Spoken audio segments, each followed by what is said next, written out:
The desperate search for survivors in Miami resumed today after the rest of the partially collapsed condo building was demolished. Officials say 27 people are now confirmed dead and 118 are still missing. Now the rest of the condo building is down. Rescue crews are working to remove debris in areas they couldn't reach before, such as bedrooms. Officials say demolition was the safest thing with Tropical Storm Elsa heading towards Florida. It's now day 11 of those search and rescue efforts. One team helping on the ground is Virginia Task Force 2. Dana Smith spoke to a team leader today about the emotional and physical toll.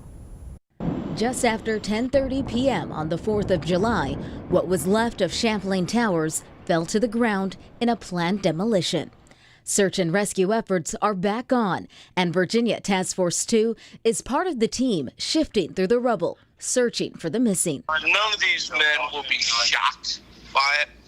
However, the stacked on and stacked on and stacked on could have an emotional toll. As the death toll rises, Deputy Task Force Leader Jim Ingledew said his team of trained emergency workers is used to dealing with tragedy. I think in the heat of the moment, we're all pretty good at compartmentalizing. He said for leaders back home in Hampton Roads, mental health is a priority. So they're making sure members of Virginia Task Force 2 have whatever resources they need when they get back.